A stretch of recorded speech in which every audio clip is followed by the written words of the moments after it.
Welcome to the Sci-Fi Center, the place to be, where comic books and wrestling collide magically. Movies, TV shows, and pop culture we share. Get ready to rock, we're here to take you there. From superheroes to aliens in outer space, we've got the latest news and reviews in our embrace. Turn on your screen, let the neon lights glow. We'll take you back to the 80s. Let's rock and roll. Sci-Fi Center, where the legends come alive. Get ready to geek out, let your imagination fly. We're diving into the past with a touch of modern flair. Sci-Fi Center, the ultimate pop culture lair.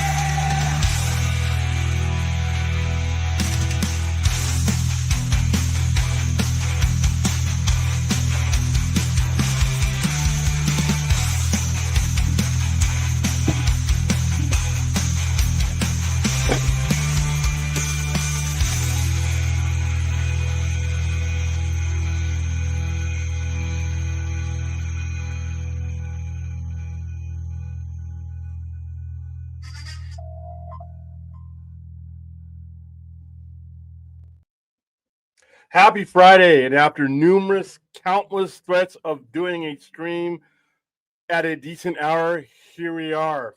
4:33 Pacific time. Not easy. You guys know, if you've been following me for any degree of time, Fridays and Saturdays are when the majority of my tourists flock through. But if I'm going to do this, I gotta live two lives and try to get it done. This is a reward for all of you who rewatch our show at a decent hour. Usually we air at like midnight, 11 o'clock Pacific time. For those of you around the world, especially those of you on the East Coast, this is your reward. Welcome to the Friday show. I couldn't come up with a snazzy name. Nothing hit me. This was basic. This is what it is. So welcome to the very first. Our original, when we were at the Point Extra Lounge, we were on Friday nights.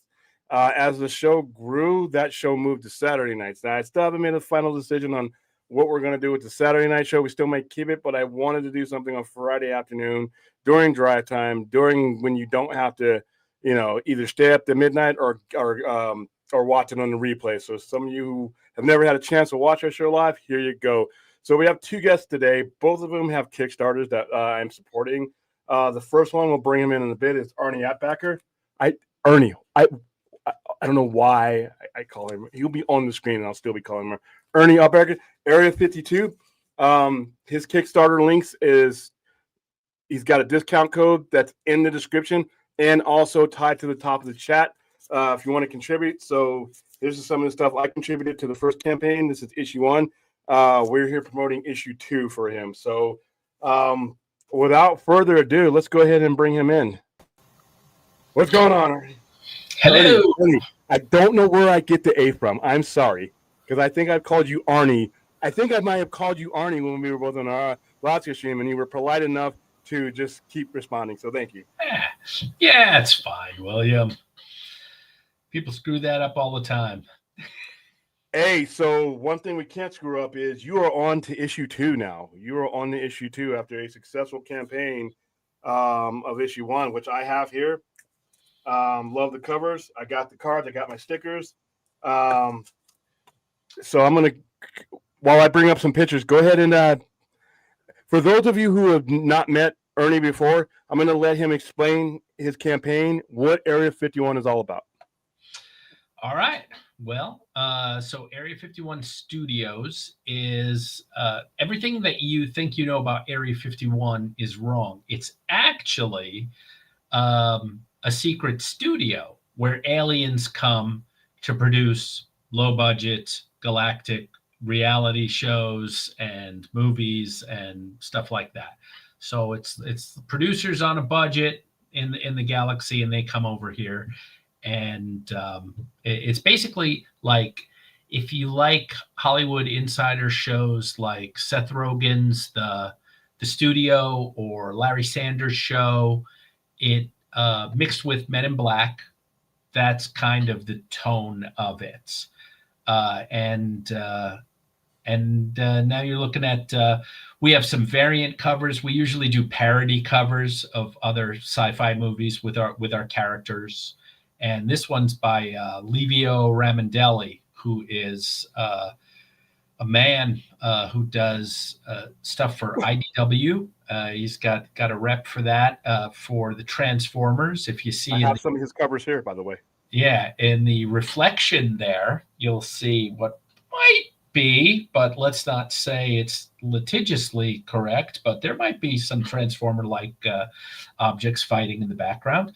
And he also does Star Wars covers, and well, he's worked for everybody really.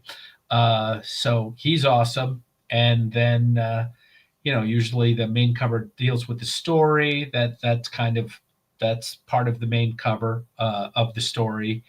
And in this one, I mean, it's basically more stakes, more aliens and more devious backstage Hollywood scheming than there was in issue number 1. So it's all about a producer who's down on his luck. He's down to the last roll of his dice, and he produces a reality show called, grandiosely titled The Human Race.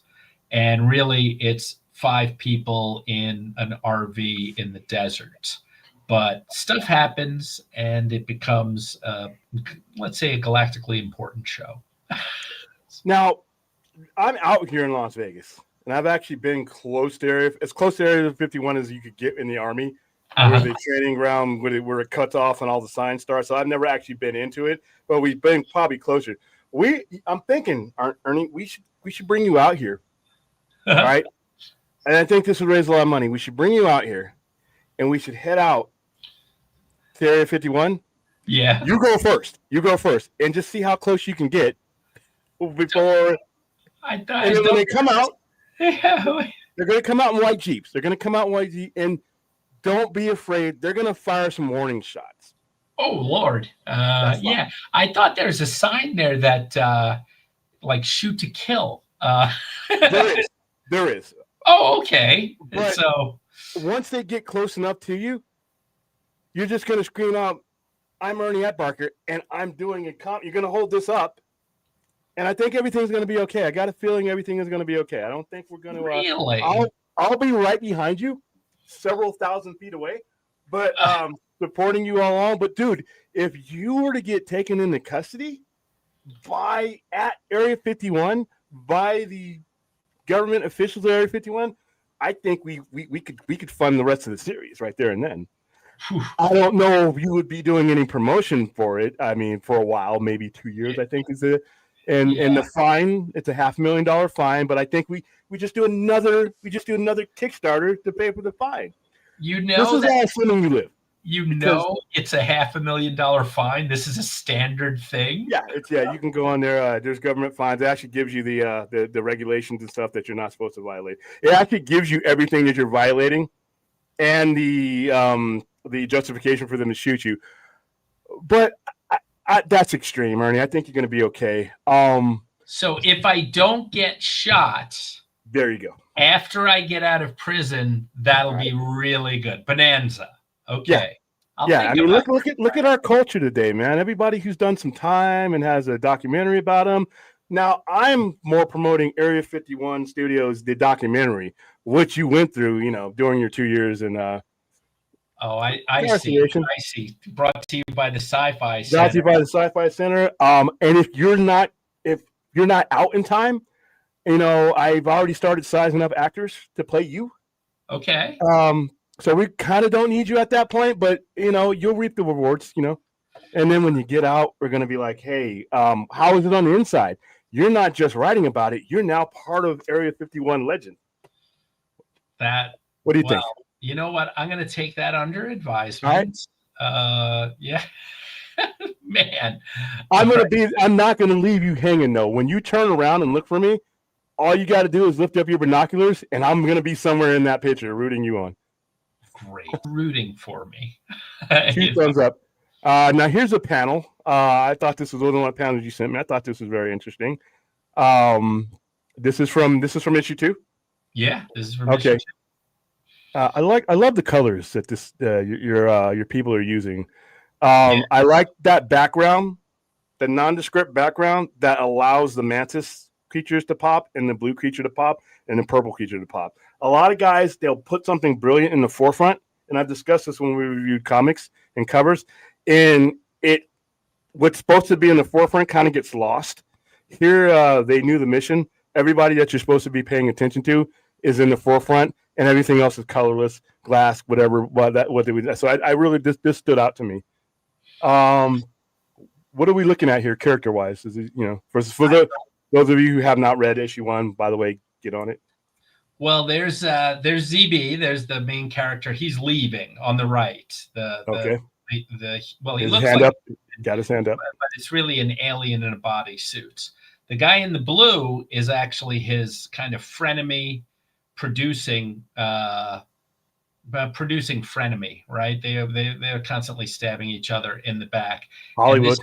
This is his show, and so he's doing some sort of mantis soap opera, and the lead, which is the female, ate the head off of the her co-star, which is the male, because they were pissed off. I think she's saying, "Who's not in the moment now, Chot?"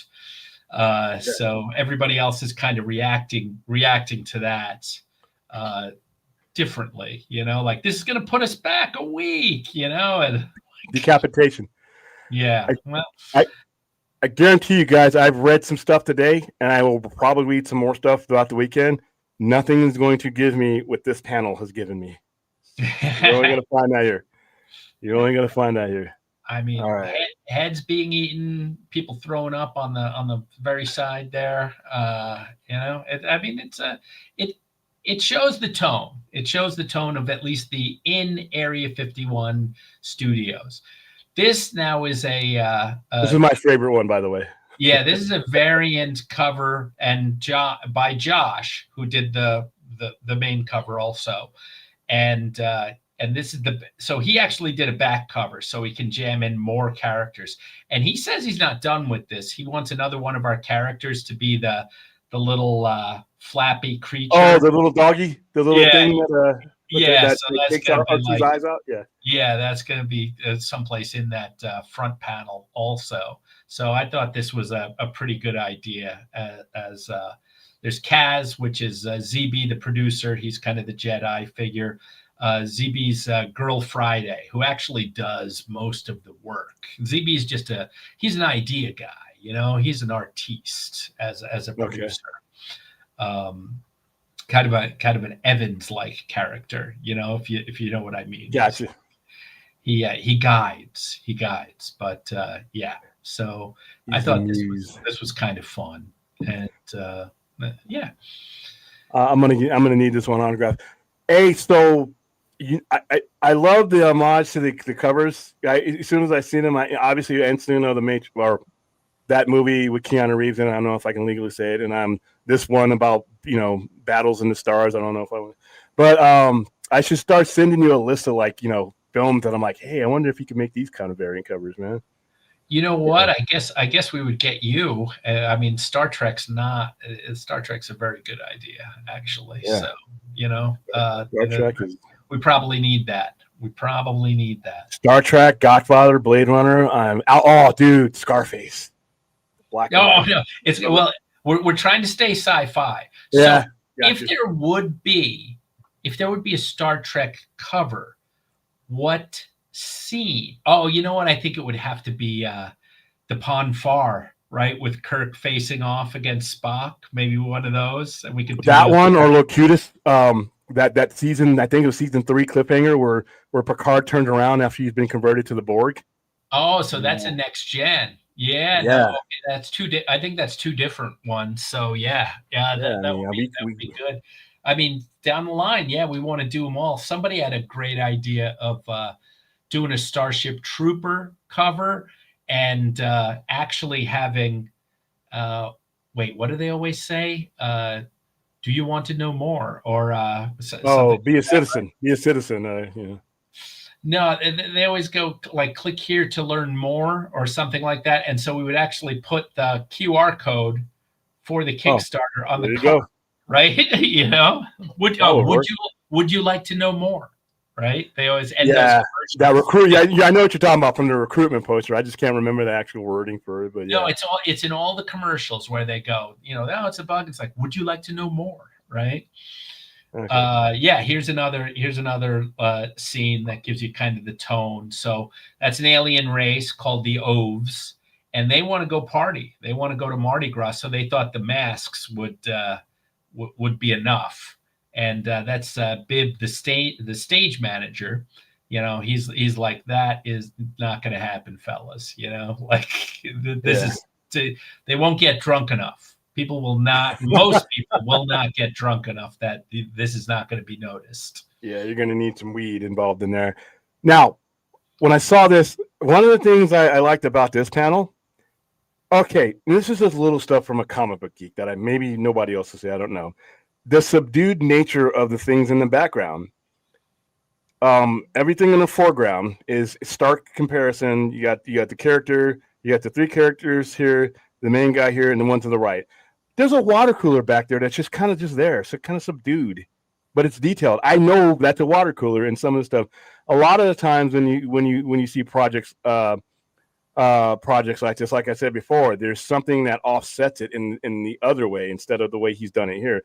This artist, I like his style. Their style, it's just, it gets right to the point.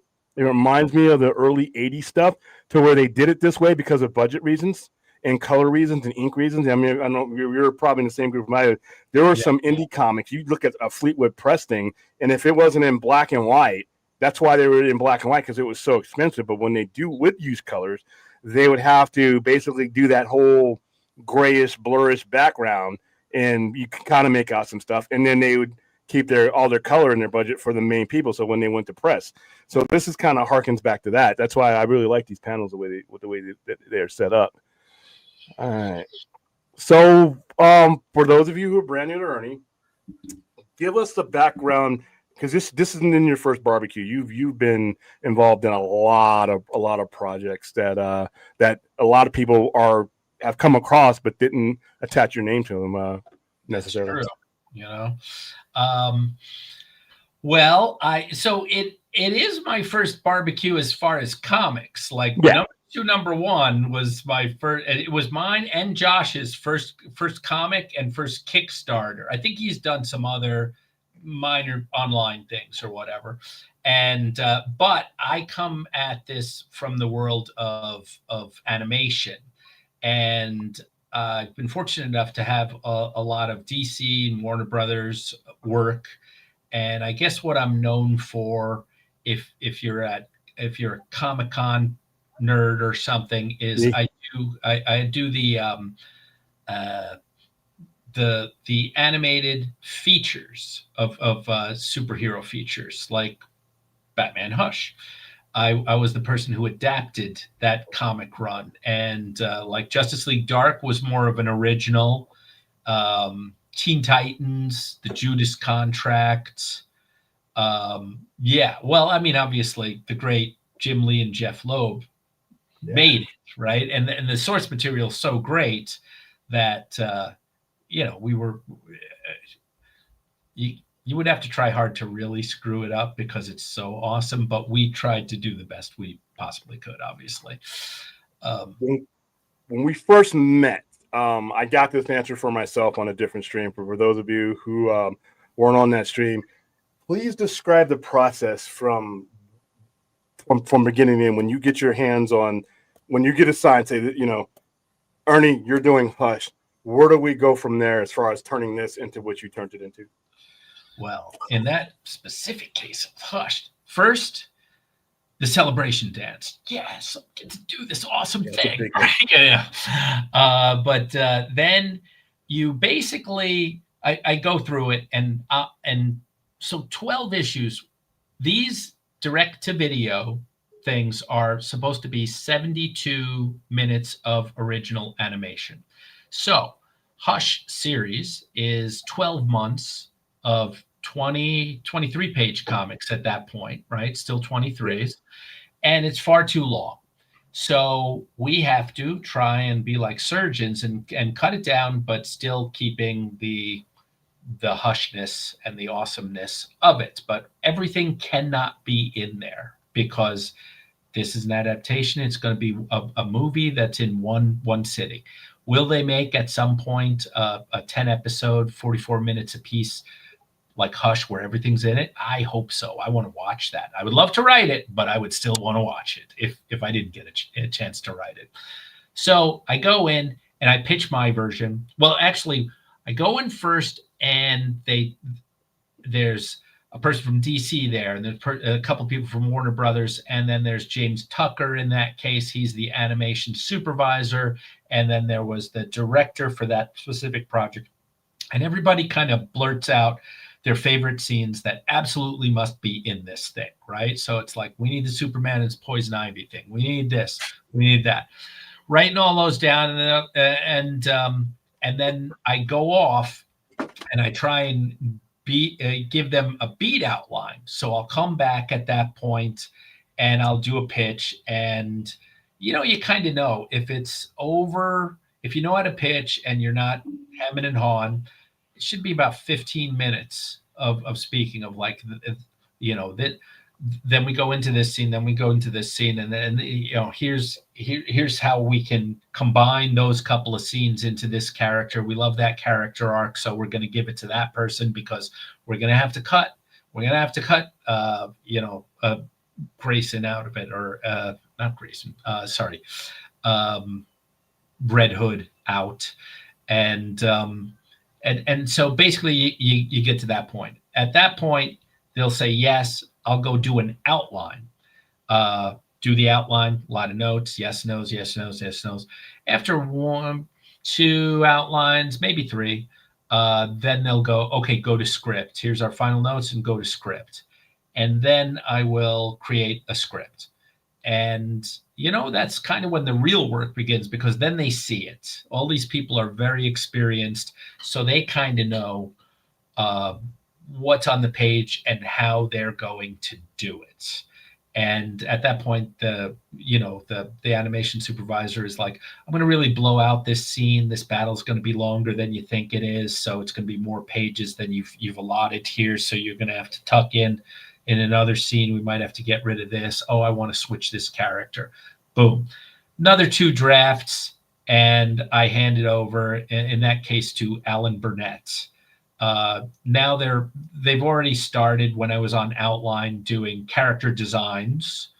And when they have the first draft, then they start handing it out to animation people, other directors that you've heard about and stuff. And they each get a section that they storyboard under the guidance of the director, Justin Copeland, I want to say. And James Tucker, and they're looking it over, and they with that they'll create an animatic, and that animatic might be long. It's probably long, and at that point they're cutting, and during this time they're going to go off and record it too. So they were casting it before, even during the outline section, and now they go and record it. So before, there might have been temp voices in there. And then they put it together, and it's an animatic with the voices, no sound effects. Animatics are just like, there's no colors, or very just splotches. Yeah, it's like kind of like a work print version of that. It's very much like it's just to show you the frames. It's just to show you the camera angles, right? And so, and then they send that off, and they keep getting final footage, which James says, oh, cut this part or whatever. He might send some back, but they're dropping the final footage, the pieces in, until an entire movie's there. And then they got the scoring person is last on it.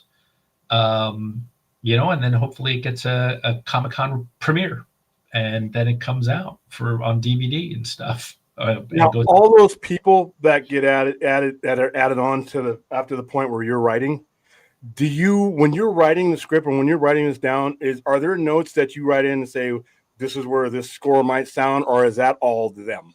Is that That's all all. them? Yeah, that's all that. In fact, I get off. I get off this the project.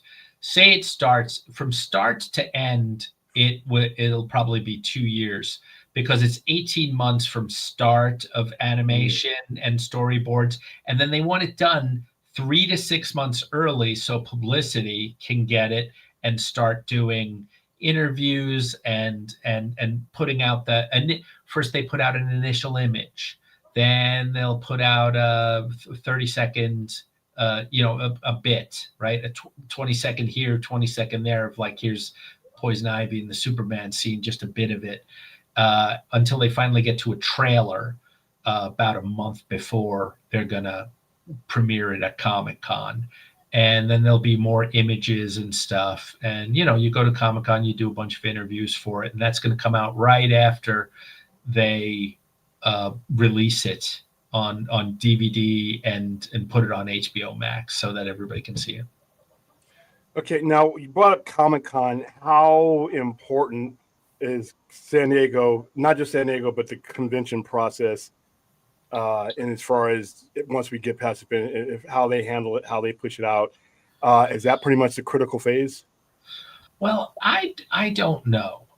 Some people think it's really important. Other people don't. That's kind of above my pay grade because for some movies they really get into it, and in other ones they released it. Like I think they released the Crisis trilogy without anything, although I don't know if that was because of the merger or something like that. Like that's in the ether. I don't really know about the marketing stuff, Okay, now you've worked on other stuff for DC. Actually, just before when we were on Vodka Stream, before our audience, out of all the ones you worked on, what is the one where you were done and you look back at it and said everything hit? This is everything I wanted to nail, and it came out exactly how I envisioned it as far as your part in it goes.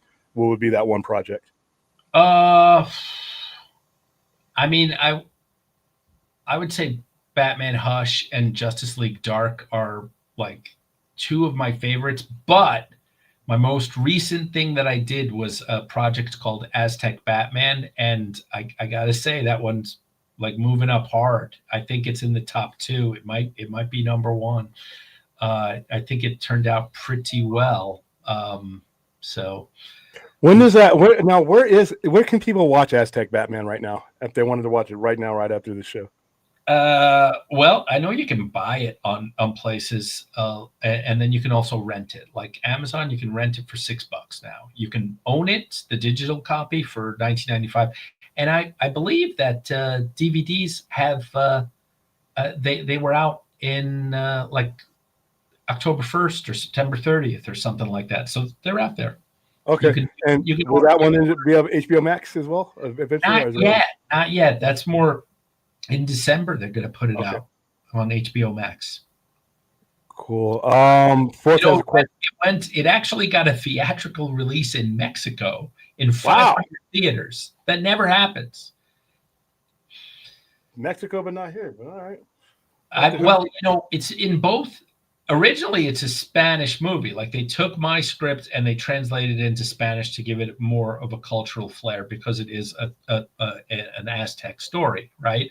Yeah. So that came first, and then they dubbed the Spanish version into the English, So when you buy the DVD or the Blu-ray, I think you get both. You get both. That's usually how they do it. Yeah. So. Oh, 2 completely different casts. Well, not completely different. Some people come over, but like in the American version, the Joker is Raymond Cruz, who you might know as Tuco Salamanca from Breaking Bad. Okay. Tight.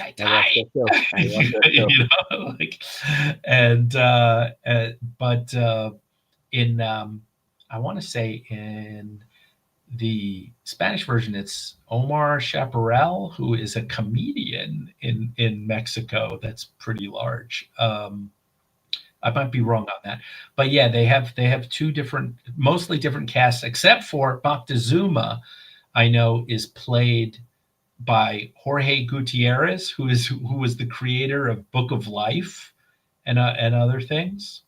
All right. All right. Don't forget, guys, we're here to support and contribute to Ernie's Kickstarter. It is tied to the top of the chat. I did do Injustice for that question on there. Okay, yeah, I was going to get that real quick. Yeah, make sure you guys click on the campaign, share the campaign. Even if you can't contribute today, put it in the laps of somebody who may be able to. You never know. 60 Greatest Separations. Somebody in your circles may just click on it and get him. He's about $500 away from his goal. It looks like here. That's pretty good, man. That's pretty quick. Yeah. And also, if we haven't said it yet, we're doing a Sci-Fi Center secret link, and I think those are in there. So in the description. If you wanted the print issue of number 2, I believe it's about 20% off. They don't let you just do 20%, and it takes it off in the Kickstarter, but it's less. And then if you want to catch up 1 and 2. There's also a secret link that gives you a discount. And if you do so, if you write a comment of Sci-Fi Center and hashtag free stuff, when we ship out, we'll probably be doing some extra stickers, like 3 stickers or something. So we gave out stickers last time. Josh really hit it out of the park. They're kind of fun too. So if you want those, the only way I can know is if you put a comment down, because not everybody's getting them. Apparently, I didn't know stickers were expensive, man. It's like stickers. Right? Once you get the crazy. Yeah, I got people who do stickers. Once you get the actual, it's just the process. Once you get them made and everything, and then you have them saved, you can just go back to those same people. Because we carry stickers here. So yeah, we'll get the 4th question here. I like your interpretation of Injustice. Did you work on that? And then, of course, you did. I did. That one. That one I get a lot of. You ruined my childhood, and I'm like, this thing's not that old. How young are you? But they gave me literally for that one 1.5 foot of books. It was on Injustice Year 5, and there's a Aftershocks and some other stuff. And I was thinking, oh, great, they're going to do a trilogy of this like they're doing with Mortal Kombat or something. And they go, nope, just one, 72 minutes. And I go, I can't. What am I going to do? And they're like, yeah, make it work. Just cherry pick. And so I had to kill off the Flash because there were 2 other movies where he used the cosmic treadmill to go back and save everything. So they're like, Flash's got to go. We can't have that sticking around. And I'm like, man, people aren't going to like this. and they didn't. But the people that don't know anything about comics, because of all the great heroes in there and the story, they seem to really like it. But the fans of the Injustice comic books, and it was a video game first, I get some crap occasionally from them. Fourth was a fan. Fourth 1000 was a fan, and that guy Fourth, he doesn't like anything. Oh, really? He doesn't like anything. Nah. So for him to say that about your project, that tells you where you're at. I call him Troll 1000. He doesn't like anything. So this is a high compliment coming from somebody who were nothing past the smell test, nothing past the taste test. So there you go. Great. Yeah. As far as so the people might go, well, why is Batman Hush like 90 minutes? Why is Justice League Dark? The other one I really like is Justice League Dark Apocalypse War, because there were so many endings. Everybody got their moment. That one was really a fun one to do. But so that's all the animation supervisors. Sometimes the scan and pan, and they'll just move the mouths, and you're going through the dialogue. So that only counts as 1 frame when they're not moving and it's just dialogue, right? So if they can do it artfully, and hopefully the dialogue is engaging enough, you don't really notice it. And that's why some people can kind of stretch it from the 72.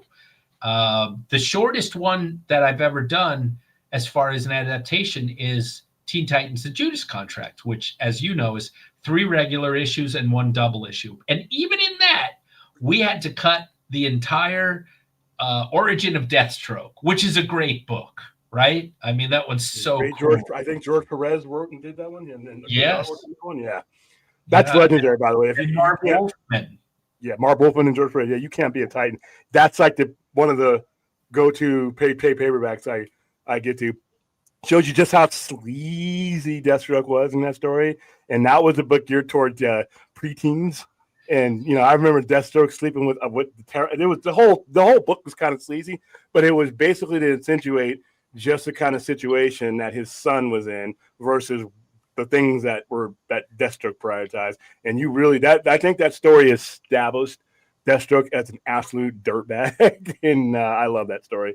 That one, people were like jumping up and down and going, she's only like 20 or 18.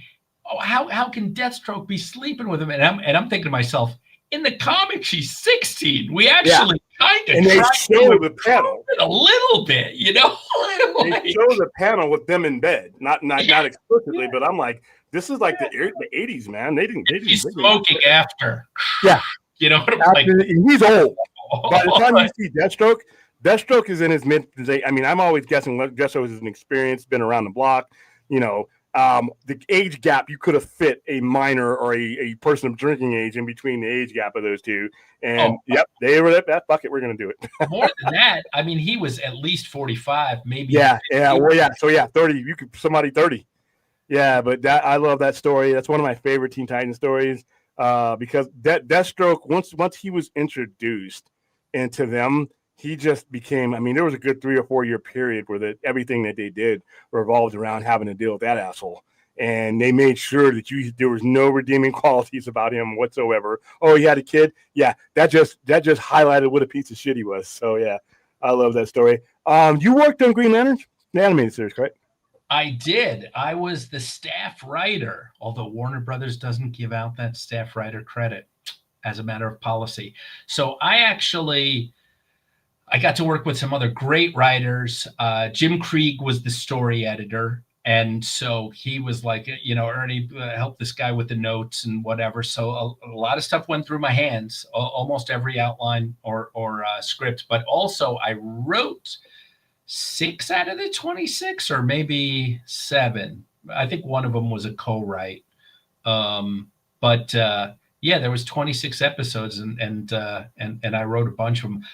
I love some of the standout episodes there. Cold Fury, when Aya turns bad, and there was a steampunk episode that people were like, where is this coming from? We just loved that episode, doing that steampunk Green Lantern. It's really cool. It's a definite it's not a bottle episode because we had to do a full steampunk world, like a Victorian world, and but it's just a really cool show. And Bruce Timm, obviously, Giancarlo Volpe worked on that. Everything came together. I thought we had just such great talent. The animation, after the first couple, because it's a CG show, so you got to populate. You got to get your like side aliens and locations and things, so at first it looks sparse, but like after say 6, boy oh boy, that's a great show. I was hoping they would bring that back because they brought Young Justice back, but I think it's expensive because it's a CG show. Yeah, what's it like working with Bruce Timm? I mean, how is that? That has to be kind of cool. Oh man, he's awesome, and it's just like I was such a huge fan of Batman the Animated Series. That was kind of right before. I mean, I was doing Spider-Man the Animated Series, and we were always number 1 in the ratings, but they were the critical darlings for very good reasons. And I tried to get on that show so hard, and I couldn't. I was too young. That was one of my first. It was my first job. Was the Spider-Man. I was the lowest on the totem pole staff writer, you know? So I think I only have one real credit, but I worked on, I don't know, 6 or 8, because again, staff writer is there to try and be the hands of the story editor. In that case, story editor producer John Semper, who, you know, he was awesome. And it was after I got out of the film school, I thought I knew stuff, and I found out I knew nothing. And John, that was like my second film school. It's like John Semper mentoring me on that job. So that was really cool. All right, Phil is saying you did Deadwing. All is forgiven, Ernie. So there you go. Yeah, we did get him in. I was like, this is a little side thing, but we gotta have him. Gotta have him. Yeah, Deathstroke was voiced by the late great Miguel Ferreira of yeah, that guy was in a lot of stuff. I grew up watching that guy. He was in a Stephen King movie called Night Flyer. The Night Flyer. Oh, dude. Man, that was amazing. And I read that short story too. So did I. Nightmares and Dreamscapes, I think it was a short story in that book. That was good.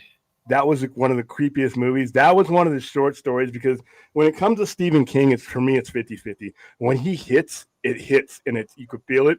When it doesn't, it doesn't. Like Long Walk is one of the ones, even though they changed the ending, no spoilers, but they changed the ending appropriately so. But there are certain Stephen King projects that I'm like, ugh. That just didn't. But the Night Flyer was the coolest thing. I mean, and the premise of it was a vampire flying around on a damn Cessna, visiting places and airports and killing everybody. And then I love the way it ended, where he kind of frames up Miguel Ferreira. Yeah, he was in Jordan's Crossing. He was in a lot of stuff. He was just one of those guys that was just there. And unfortunately, you don't realize just how big he was until he passes. And you're like, oh, that guy was all over the place. But I really appreciated that guy. But yeah, that's who voiced to Deathstroke. I have a that was his last project. Oh yeah, because I know he was ill up until he stopped. It was like it was chilling. His rendition of Deathstroke was really like, wow, this is amazing. And he perfectly got the dirtbag mercenary part of Deathstroke that would have been in that original comic. That's his voice. The guy sleeping with a 16-year-old girl. That's Miguel. That's him. Yeah, right there. You know. All right, one of my Aussies, Droga. Hey, Ernie, did you ever see the episode of Young Justice season 4, 2022, where Razor made his awesome return? It's a great episode. I did. Totally appreciated it. It looked really cool. Got like a half and half blue and red lantern. Yeah, that was fun. Fourth, go ahead and ask that question. It wouldn't be douchey. I don't think it's a relevant question. I just got one of my listeners wanted to make sure that it was a question that was appropriate. Thank you for your $5 super chat, Droga. I'm used to it. I'm used to childhood ruining. Sorry. Now this is adulthood that's been ruined. You have nothing to do with it though. So, but his question, I'll go ahead and read his question before he goes in and puts in anything. Has the topic of adapting the Snyderverse to animation been kicked around the studio? Well, which one? I didn't hear it. The Snyderverse, basically Zack Snyder's story arc. Like, the Snyderverse. Yeah, has that been and has that ever been a topic to where somebody WB? No, I haven't heard anything. You know, I mean, I'm one of those people that I'm like, I like both. I just want that content, you know. Yeah. But so I think, man, when I saw that extra, whatever, the 4-hour thing that they put together, that scene at the end with the Joker and him talking in the desert, like the little ragtag band, I was like, oh my God, I want to see where this goes. That whole thing where they're resurrecting Superman and Cyborg touches it, and you get that whole dream scenario where Wonder Woman is dead, Superman is given in to the anti-life, and I want to see that. I don't need to see 1,000 different pieces of it. I just want to know where that went. And that part you're talking about, I need that. I don't need anything else. And I've always said, yeah, I'll take a cartoon. I'll take a movie. I'll take any. I think that you should forget about all that and go to the religion that started this whole thing. It's papers and staples, put it all out there, then, let somebody see how much money it makes, and then say, you know what? Because Absolute Batman is going to be on any movie or cartoon within the next 3 years. The way that's selling. So yeah, I think that will be something I would like to see you work on. Absolute Batman. Whew. Oh man, I'm in. Let's see if they do that. But it's the Gunverse right now, so he knows a lot of great people. Yeah. Hey, how does that process go? As far as I know, it's a competitive process. There's other right. How do you get your way in there? How do you elbow your way into the room and say, "Hey, it's me, Ernie. Hire me." Usually they call you in, and before I knew the two previous people, but right now they're just gearing up because obviously James Gunn, rightly so, was really preoccupied with getting the live action machinery going while he was doing a couple great shows, a great cartoon, great show. But now some other stuff is coming where he's let it out to other people, like the Green Lantern, stuff like that. So we'll just have to see. I don't know. Hopefully, if he's familiar, he'll go, oh, maybe Ernie might be good for, let's listen to a pitch or something. I'd love to get into a room, but not even your agent or anything can really go, hey, can he come in and pitch? They don't, that doesn't work. Well, so I'll tell you what, we have a mutual, believe it or not, a YouTube nobody like myself has a mutual with him. Lloyd Kaufman, who brought me out to Comic-Con. So who knows? Maybe you can do some trauma stuff, dude. Maybe you can do some Toxic Avenger stuff. Oh man, I love that. I love the. I just recently saw two things. Last night I saw The Long Walk, and I really liked it, but I think I like the short story more, or the novella more. Just because, not because of the ending, because there was more stuff in it, and I don't know, it just worked better in my mind. Well, the way, I guess it's King's writing. Like you say, he was hitting, and that the new version of the Toxic Avenger with Peter Dinklage, I missed it. I missed it for 2 years, so I finally saw it about 3 weeks ago. Okay. I laughed so hard. They had it at Comic-Con when we were at Comic-Con. I just couldn't. They had 2 screenings, but I when you're at Comic-Con, it's like, it's just really tough. Time is your most expensive, most valuable commodity. If you're there, you're not here. If you're here, you're not there. And you only have so much time. And I just couldn't make time for it. And I knew I was going to eventually see it. So it was like, plus it's all like the meetings, right? It's like, this person is here. I've got to go to that. I'd love to go see this panel. I would love it, but I just can't. Yeah. So I got to see very few panels. I make it a point, though, to always see 6 or 8 over the 4 days. But it's usually early or before dinner or something. I could get one in on certain days. And I got a lot of panels. I got not a lot, but more than I usually get to. I made a point, and then a lot of it for me is just getting cards and business cards, because a lot of those guys they have some cool stuff that I am absolutely not purchasing at Comic-Con. But after Comic-Con, when they all get home and the prices get to where they're affordable, you start giving some people a call, say, hey, you had some merchandise at this, I'd like to see if I can carry that in the store type of thing. So there's like a lot of walking around. I had like a box full of cards that I threw, that are people that I meet, and then I wait till the dust settles for Comic-Con to get back to them, with more reasonable stuff. But yeah, I try to make it to, like, I made it to the DC All In panel with Scott Snyder. I make it a point to make it to his, because there's always going to be something there going forward. I filmed the Troma panel, the one that happened Saturday night. I was there as their cameraman. So, and then I was going to go to some of the ones in the Hall H, but the Friday in Hall H was more value to me than the Saturday Hall H, because we got to see the first 20 minutes of Predator Badlands. And then that's where I saw the first 20 minutes of Long Walk, when Mark Hamill actually comes out in that role as the Major, actually comes out cussing and hollering. And I'm like, who is it? And that's him. So I had no plans to see that movie until he came out in character. that Friday afternoon, and then I saw it. I thought that movie was super intense. Lots of up close gunshot blast. I mean, and then the last thing that they did to change, like I said, when they're executing people, obviously, if you guys don't know the premise of the movie, it's this long walk. It's like 3 days or whatever, whatever. It's a really long walk, and they went 5.5 or 6, right? Okay. This time, and I'm like, holy moly, you know? You have to walk at a certain pace, and if you slow down, you get a warning. Your third warning, they shoot you. Yeah, they talk about tickets, and you're like, you get your third.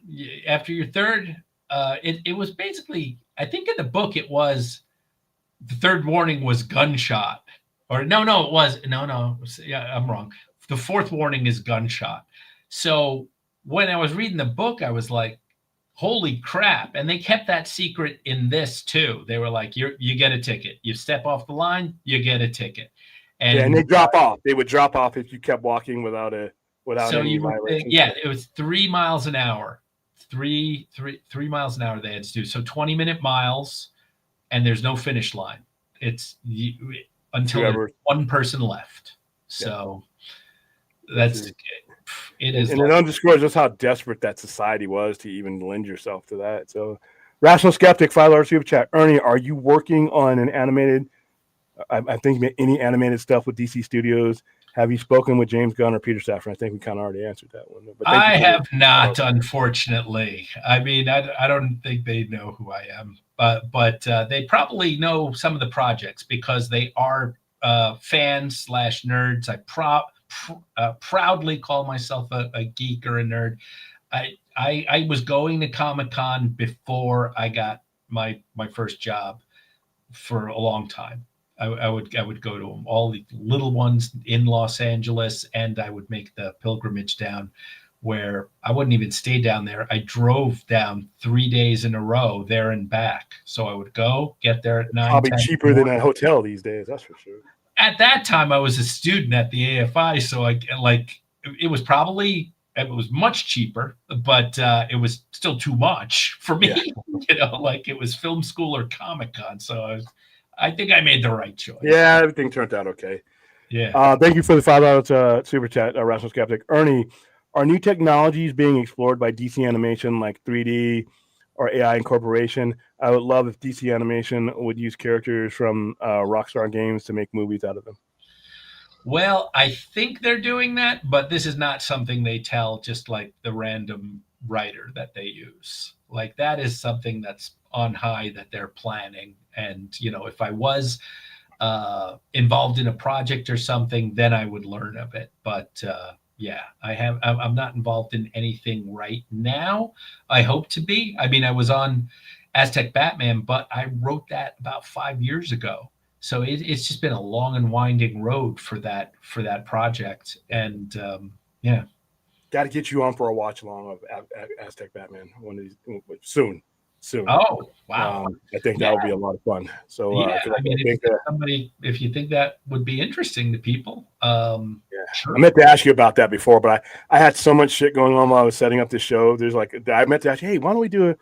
But I'll get with you offline about that. I think people would enjoy that. I'm going to catch a lot of hell for the whole Batman the Animated Series thing. Well, you don't like it, and it just gets misconstrued. It's nonsense.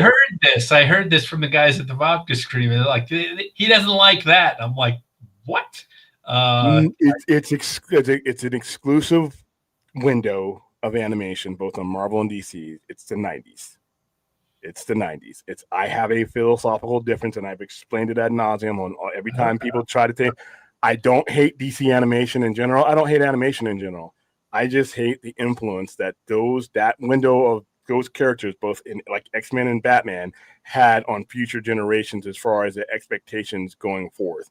There's a lot of stuff that's established in those things, and they had to establish them to make them digestible for kids that should not go forward into grown man's Batman. Will never move off of that. But as far as like modern animation, Hush, Dark Knight Returns, Killing Joke, these are things I'm enjoying. Apocalypse, I enjoy those. Those are cool.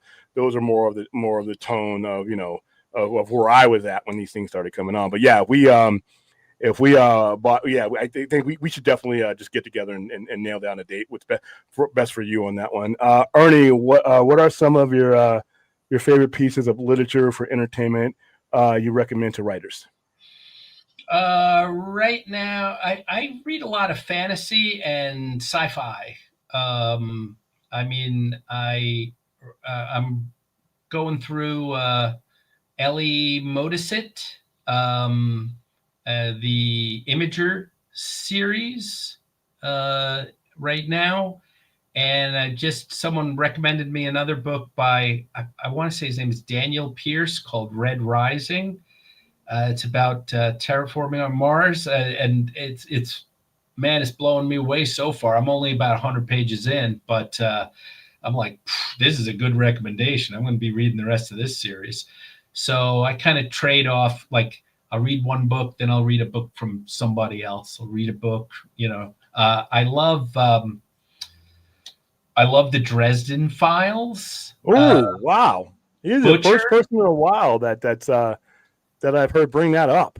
Have you been keeping up? The last like 8 books are amazing, and the last one, Battlefield, it is one of the best books I've read. It's amazing. Butcher, his characters are so well drawn. Man, he's good. So yeah, his stuff is amazing too. I like all of that. I mean, your George R.R. Martins, your Robert. I'm a Jordan. big Game of Thrones fan. Yeah, yeah, I'm a big fan. So that's my bedtime reading. I always decompress the day with a couple chapters of something before going to bed. And while I'm watching some shows too, I watch this stuff too.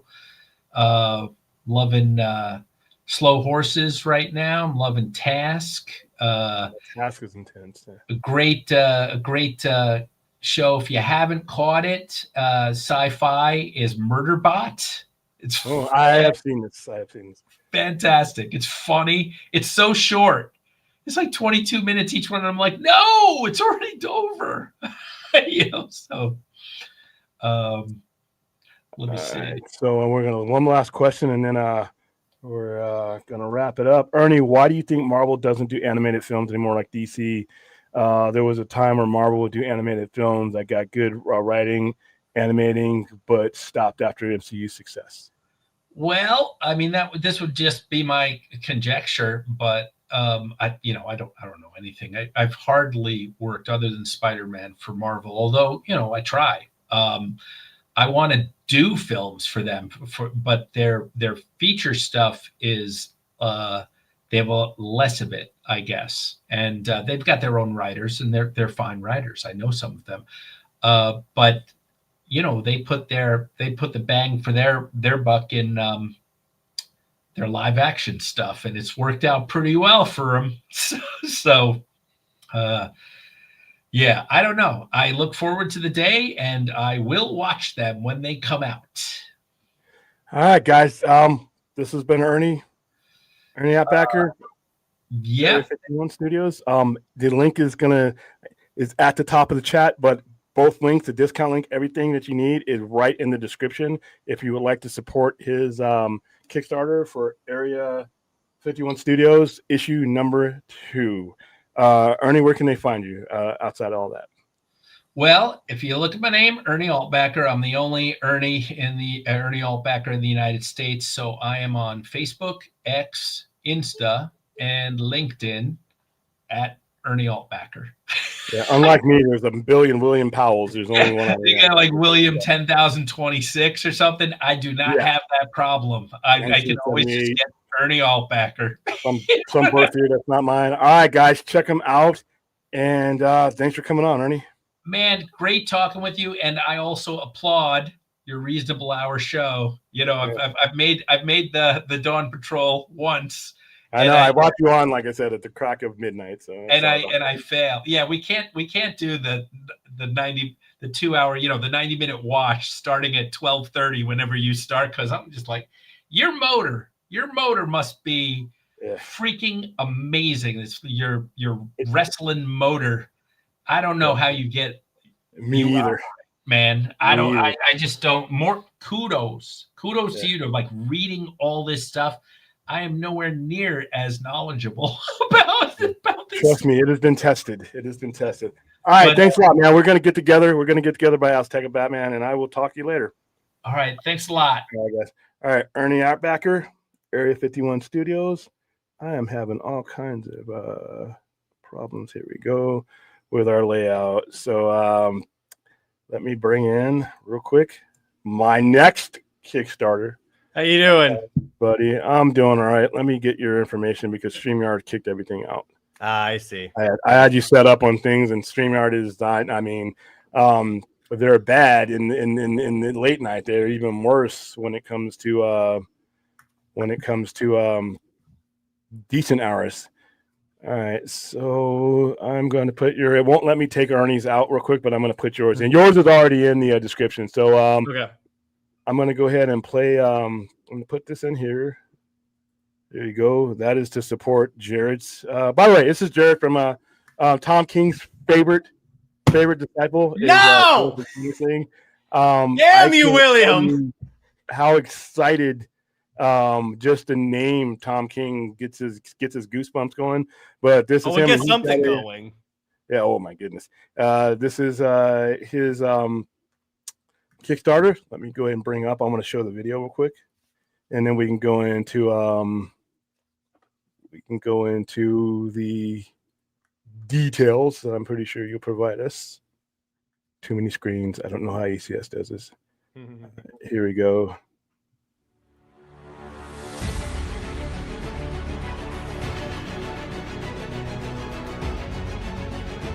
My home has been invaded, my people slaughtered, and I could not do anything to stop it. Not again. I will not lose another home, another family.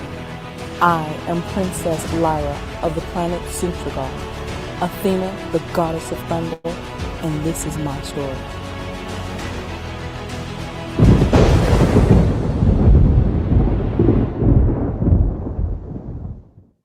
All right, and here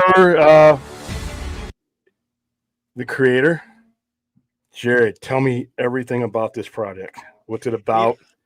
The whole deal. So what it's about is there's this intergalactic conqueror that's like traveling the galaxy trying to find unlimited power. He arrives on this planet called Santragar because the princess there, Lyra, who's like the main protagonist of the series, has like lightning powers. But as I go into later in the series, it's a little more complicated in that the way I wanted to do this is like the reader discovers more about her powers as they go on alongside her. So it's not like I got to like throw in a bunch of world building in that. So she escapes the planet and goes to Earth.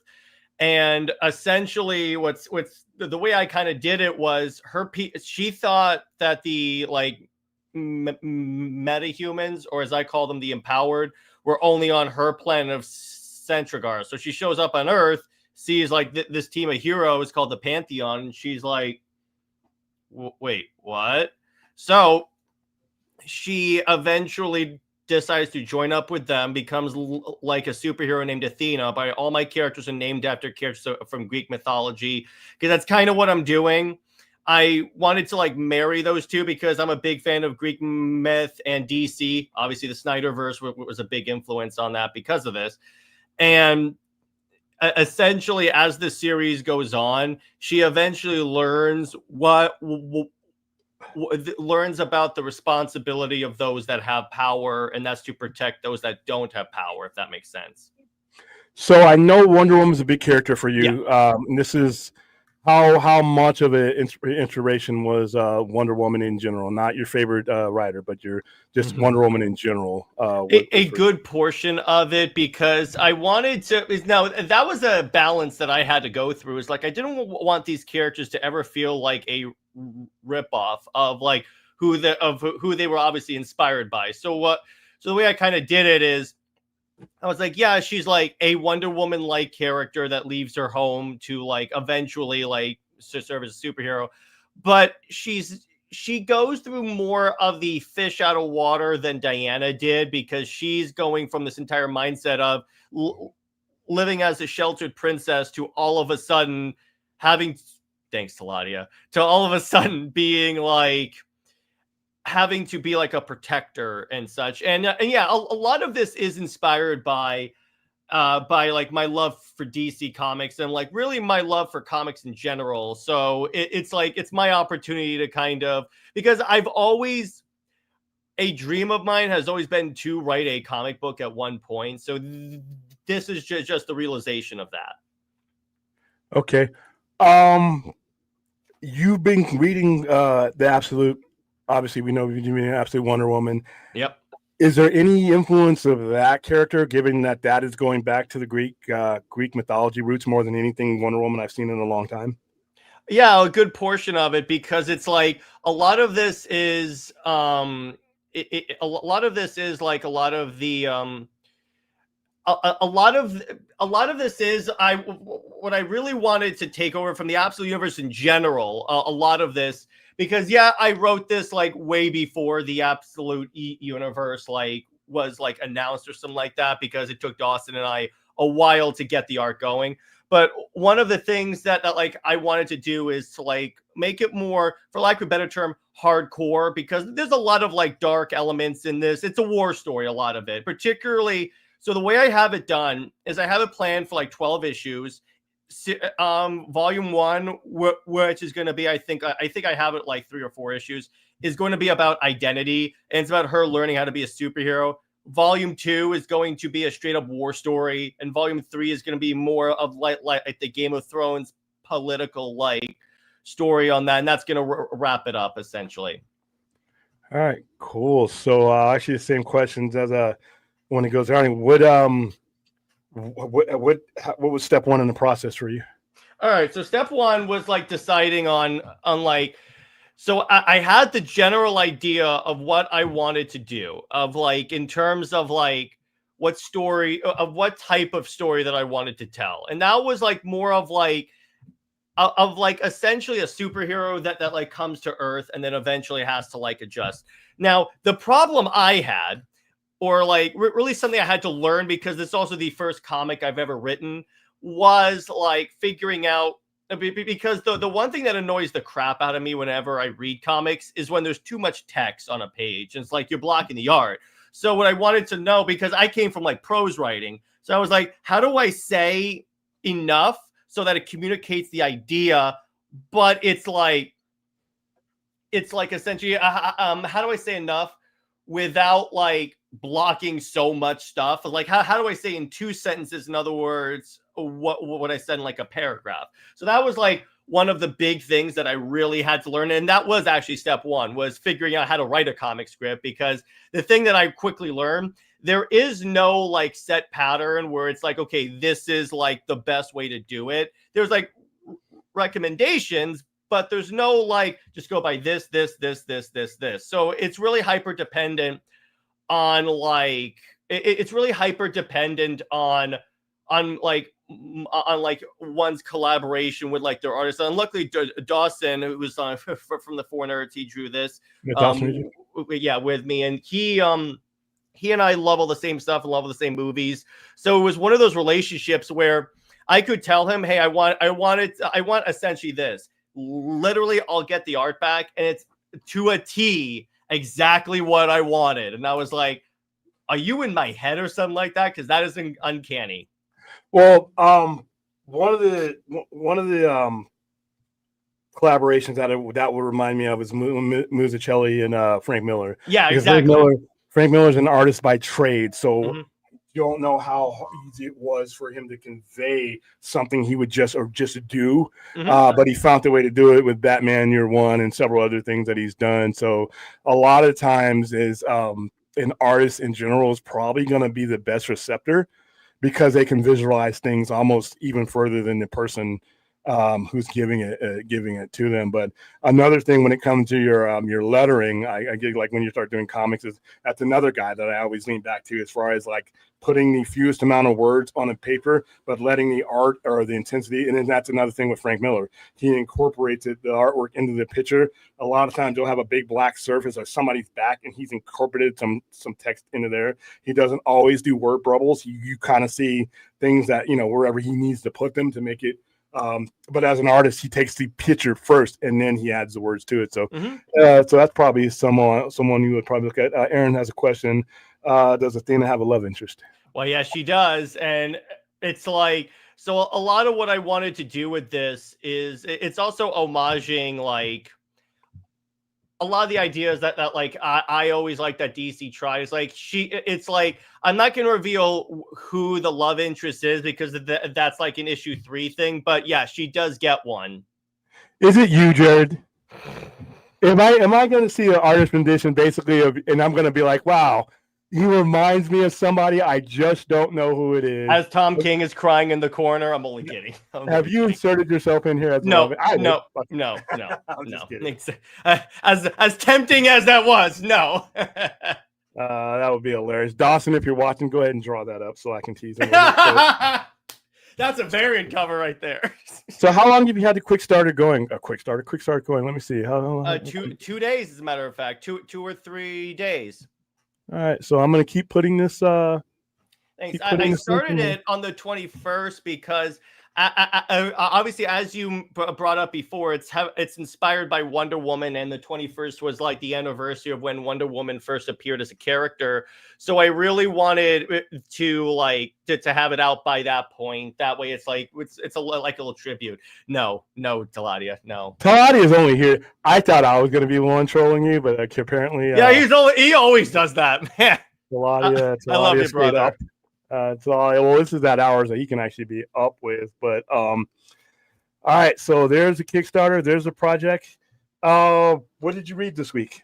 Okay, so a lot of stuff that I'm reading. First off, I finished reading John Byrne's Wonder Woman, which I'm very much enjoying. That's the thing I can owe to a lot of the current run of Wonder Woman being so bad, is that it's encouraged me to go back and like read a lot of the more classic runs that were way better. And so you got that, and then I read obviously a lot of the Absolute books, which I'm thoroughly enjoying. It's like one of the key things that like I'm really digging in terms. It's huge. It's huge. I can't believe like I said, the only other thing that's coming anywhere or matching it or surpassing it or in the neighborhood obviously is Ultimates. And I guess when you have a line like that, you just go ahead and cancel it, which I'm still waiting. I'm still waiting for this is over, but only because this needs to exist. I'm still waiting for that. Have you heard anything? Because I haven't heard it. No, it's hilarious. What I love about that is at New York Comic Con, the same day when Marvel announced that the Ultimate Universe is ending, then DC comes out because he was asked, but Scott Snyder's like, yeah, we have no plans on any of the Absolute Universe. And I'm like, all right, there you go. I like I said, as a Wonder Woman fan, I think you would be.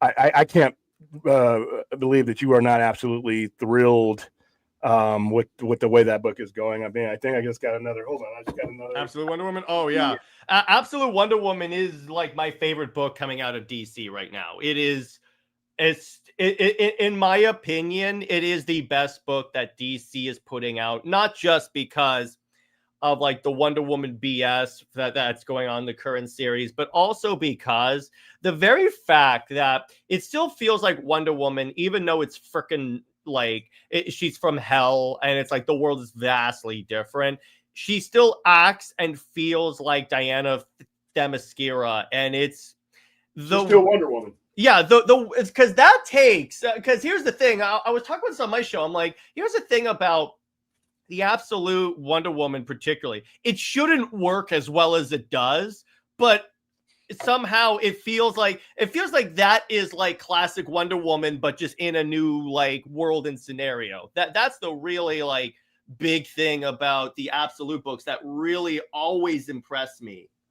I'm going to show you some of the stuff I picked up. Yeah. Now, and I'm doing it. Well, I am going to do a Saturday show.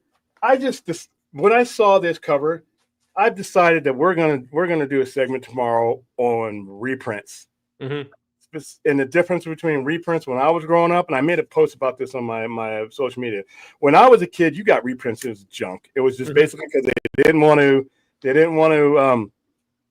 you to have the story, But when reprints came out, they were basically, not even facsimile. They had, everything was not, the same, and it brought down the value. So every time you reprinted them, the value would go down. When we're doing shit like this with yeah, with Universe, this is a Jay Lee cover. This is the 8th printing.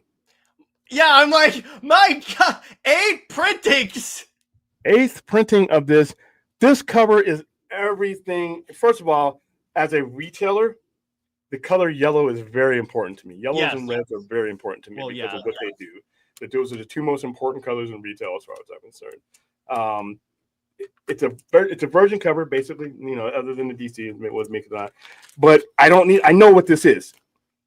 This is an 8th cover of Absolute Batman #1. 8th cover in 13 months. Yeah. So we're gonna do. And I got the same thing with Wonder Woman, same thing with the Flash, but with Batman and Wonder Woman, the reprint of these. So we're gonna do a special on the different eras of reprints. And like I said, dude, if DC ever, I'd be in trouble comic wise if DC says, you know what, we're done with Absolute. I'd be seriously in trouble. So you want to see how many books I pick up in my pull list on a monthly basis? Oh my goodness, what you got? So, oh my God, I need you to move to Vegas, son. So what I got, that's on a weekly basis? Monthly. Monthly. Oh, okay. Okay, you're right. So I got Absolute Batman, obviously. Absolute Evil. I got the Wonder Woman and Veronica Cale cover and the traditional cover. Absolute Flash. Basically, any Absolute book, I instantly add it. Yeah, it's the easiest way to get people in for me right now. So it's not just a one comic thing. Here's Absolute Wonder Woman number 13. Oh, that one's so badass. Yeah, I love that cover. That cover is cool. Then you have the A cover. Her A covers, to be honest with you, are the only other Absolute titles where the A covers is almost as good as the variants. Batman's covers are good, but his variants and the reprints are almost all the way better. I love this one right here. I got that one. Yeah, I love that one. That one's fun. Boom Studios There you go. continues to be a very, very, very, very important aspect of I don't say indie. They're kind of big now, but the non-major 2 or 3. And then this is Hello Halloween. I just love covers like this. I just love the paint hybrid cover. Pick that up. Monsters is doing well. Mark Spears Monsters. That's a homage to looks like Halloween 3's cover. And what else did I pick up? Well, I pick them all up, but the stuff I actually like, just really nailed down to. Now, this is for the stuff that I picked up for me to read first. So I'm partial to DC. But DC KO #1. This is a comic. This is the cover I sold out immediately. This is the Jim Lee cover. There you go. And he's done it in the vein of Jack Kirby. I love this cover. Yes. This is actually going to be my copy. I don't really get into the habit of taking copies home because this is home to me and I'm surrounded by them. But for the new studio, I want to have that one. And this is another one. This is another one where it goes back to the original design of Darkseid. So I really love those 2 covers. Let's see. There's another one here that I kind of hid. Hold on, I got to move our Ernie stuff out. I got the other one in here.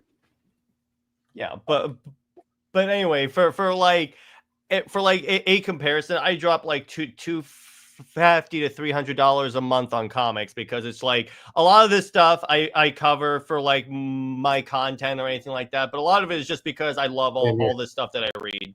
Same here. I mean, like I said, it makes it easier when it's here, when I have an excuse to get it. Well, versus when I was just a straight up collector, and I would just I would spend that much a week. Especially when I got my first job. When I got my first job and I was just still living at the house, I would spend, I was working as a bagger at the Norton Air Force Base Commissary when that was my first job that I could actually make reliable money on. Dude, it was just straight up DeRosa Boulevard, right up to Lone Warrior Comics, and they get that Gary from Lone Warrior Comics. Gary and Mike got all my money. I got all my money. Oh, here's another one that I still have some of these. If I got a reorder of these. the Monster and the Wolf, where the blind bags. Mm-hmm. For that. And then I got this. This is going to go up on the wall. This is my favorite cover out of all the covers that they did. This launching. When there's a foil cover variant that one of my customers got, but this is the standard variant. I love the color. Once again, what did I tell? Just finished telling you guys the most important colors in retail: red and yellow. And this is red and yellow, and then they have that nice haunted green on there. So I'm a real fan. I love Mark That's Spears. cool. I love his stuff. So that's what I'm reading. I am almost completely enthralled. Most of my reading, I would say about 65 to 70% of my reading when it comes to comic reading, right, of the major two is going to be DC. Yeah, of course. So really, It's mostly with me. I mean, I get some Marvel books, but it's mostly DC stuff. Yeah. Let's see. How you doing, Omega? I'm eating before work. Got a pork chop in my hands. There's a visual. Clone. I don't know. I don't know if Vapsuit Batman up to a ninth printing yet. I thought it was. I remember seeing today it was up in a ninth printing, and I'm like, what? Ninth. Hold on, let me see. If so, let me see what the cover is. Print.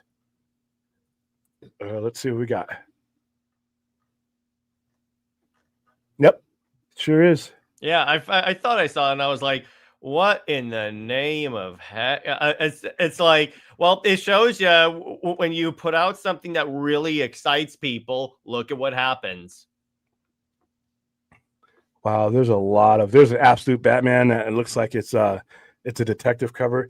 There's a lot of variants out there that there were so many that I missed, but I will be making my rounds to picking it up. Thanks for the heads up, Clone Avengers. All right, let's see. Omega Swiper, your internet is messing you up. Sorry to hear about that. Bellweb. All right, just making sure that we're not missing any comments. But yeah, that's basically where I'm at creative-wise as far as what I've been reading, what I've been watching. I got to still decide whether I want to do a watch party for Welcome to Derry, a show I will definitely be watching. Mm-hmm. But I don't know if I'm going to do a watch party because they're kind of time consuming. Mm-hmm. But at the same time, I do want to incorporate it into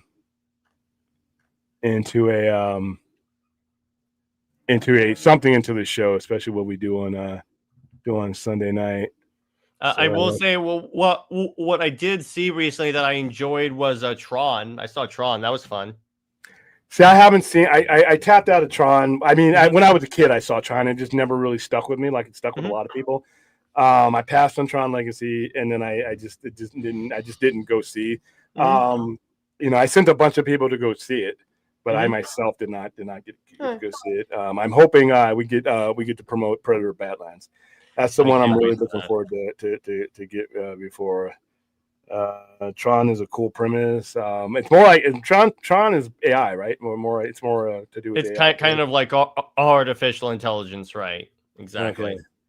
And I heard everybody just blaming Jared Leto for it not doing well, but I'm like, most of the people who go to the movies don't really pay attention to all the weirdness that Jared Leto is. Well, the reasoning for that is probably because it's not necessarily, I think, about like Jared Leto. It's about the fact that a lot of people that see the movies now don't even know what Tron is. Yeah. So it's Tron was never like that one franchise that it's like, oh my gosh, I gotta go see it. It's more like, what is this? I think the same mistakes have been made with Tron, Mad Max, and my favorite movie, Blade Runner.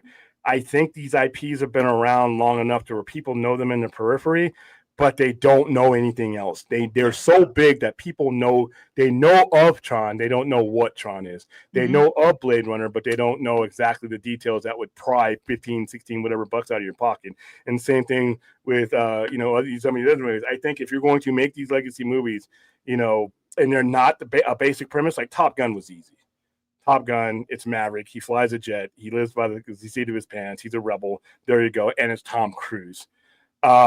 when you have situations like Blade Runner, even though it has Harrison Ford in it, Harrison Ford wasn't the the crux of the movie. It was Ryan Gosling's character that was really, and then everybody else, and Harrison Ford is in it, but once again, it was a 36-year-old gap, 35-year-old gap in between these movies, and it was just kind of tough to bridge the gap. And these guys, they don't seem to want to do that kind of work. Like, you could probably have made Tron a success, but you have to give somebody 35 years in between reasons to say why, because Tron was released over 40 years ago. Yeah. Blade Runner, original was released 35 years in between. Now, Top Gun Maverick, you had 30 some odd years, but you also had Tom Cruise doing other franchises.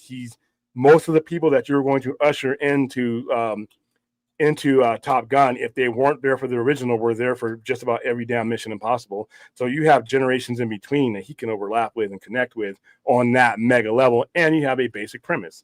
You didn't even need to know. It's Tom Cruise. He's a fighter pilot, and he doesn't like to take orders. That's it. That's all I need to tell you, and I can get you in for that movie. But when it comes to Tron, it's a little bit more than that. When it comes to Blade Runner, there's a lot more than that, and I think that's why some of these movies.